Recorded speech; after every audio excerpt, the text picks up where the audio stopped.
Хей, всем привет! Сегодня я хочу поделиться с вами советами, как рисовать руки. Совет номер 1. Начни с основ.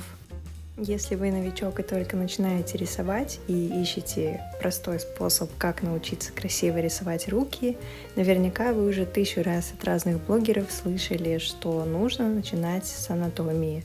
Учите анатомию, без этого, к сожалению, никак. Я знаю, что всем новичкам обычно лень и неинтересно изучать основы, хочется быстрее воплощать свои собственные идеи из головы, но, к сожалению, без основы не получится, поэтому не ленитесь. Если вы будете знать анатомию, вы сможете с легкостью нарисовать руки реалистично, или, если захотите рисовать в мультяшном стиле, сможете их грамотно, красиво стилизовать. Для того, чтобы понимать и стилизовать анатомию, вам не обязательно учить каждую косточку в организме человека, достаточно изучить самые важные и главные из них. Советую вам посмотреть канал Александра Рышкина на ютубе. У него очень хорошие видео по теме анатомии человека, я сама по ним занимаюсь и неоднократно их пересматриваю. Кроме того, в книжных магазинах вашего города вы можете найти разные учебники по анатомии человека. Совет номер 2. Изучай референсы. Нужно постоянно пополнять свою визуальную библиотеку через насмотренность и изучение референсов. Для этого вы можете использовать сайты, такие как Pinterest, Google, использовать группы ВКонтакте, где публикуют всякую полезную информацию, и книжки.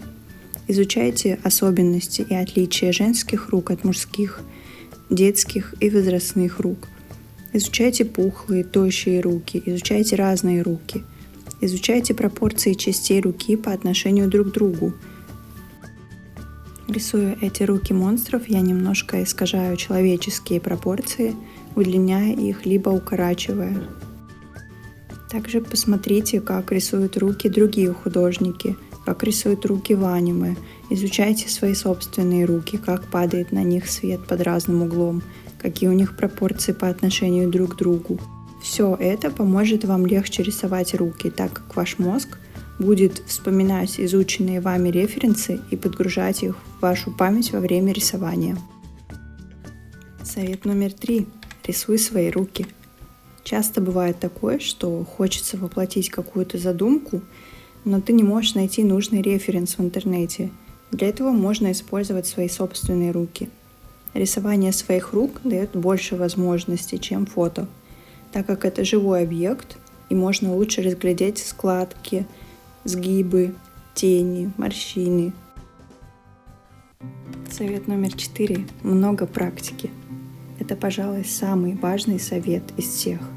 Чем больше и, самое главное, чем чаще вы рисуете, тем быстрее идет ваш прогресс.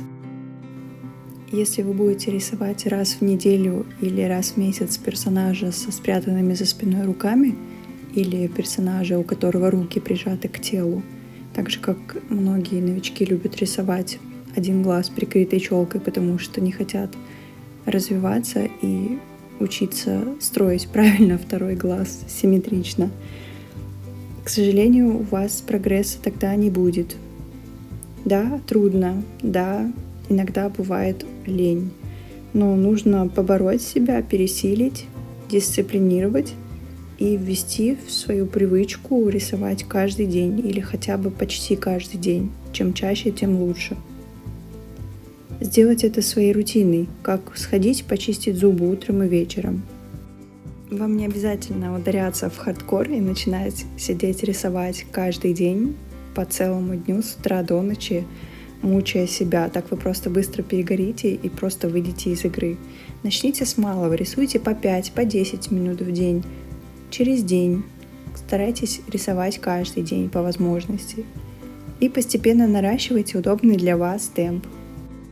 Также очень полезно устраивать себе различные челленджи. Они как раз-таки вырабатывают привычку рисовать каждый день, а наличие заданной заранее темы освобождает мозг от попыток придумать что-то и от паники от того, что же нарисовать сегодня, а еще и в последующие 30 дней.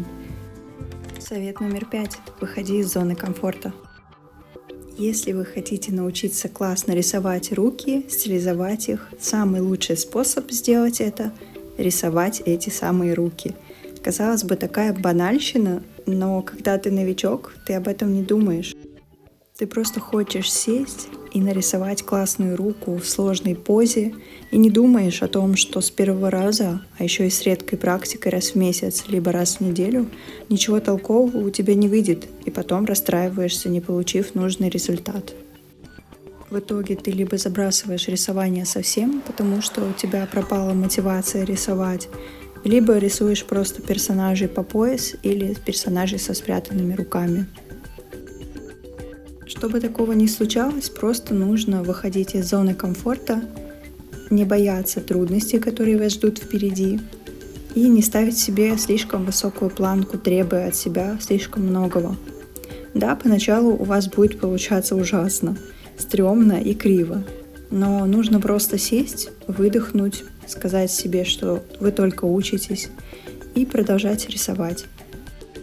Когда вы садитесь рисовать, нужно говорить себе, что вы просто садитесь учиться рисовать. И не ожидайте от рисунка какого-то суперского результата. Расценивайте это как обучение. И так с каждым разом, с каждым новым скетчем будет становиться все лучше и лучше, и вы увидите прогресс. Не сдавайтесь, верьте в себя, не бойтесь выходить из зоны комфорта, и тогда у вас все получится. Говоря о выходе из зоны комфорта, вы могли заметить, что каждую нарисованную руку я нумерую от 91 до 100.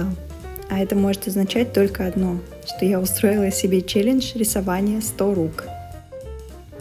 Конкретно про себя могу сказать, что когда я начинала этот челлендж, первые 10 рук вышли просто стрёмными, ужасными и отвратительными. Следующие 10 рук были уже немного лучше. И с каждым днем мой прогресс становился все лучше и лучше. Следующее видео, которое выйдет на канале, будет посвящено челленджу рисования 10 рук. Я поделюсь с вами своими работами, покажу работы за первый день и работы за последний день. За последний день вы их уже видите. В общем, покажу вам все 100 рук, которые я нарисовала. Поделюсь своими выводами, которые я для себя сделала. Расскажу, как начинала, как рос мой прогресс. Поэтому ставьте лайк, подписывайтесь на канал и жмякайте колокольчик, чтобы не пропустить это и следующие мои видео. Давайте поделимся болью. Напишите в комментариях, какие трудности у вас возникли при рисовании рук. Надеюсь, мои советы были для вас полезны. Увидимся с вами в следующем видео.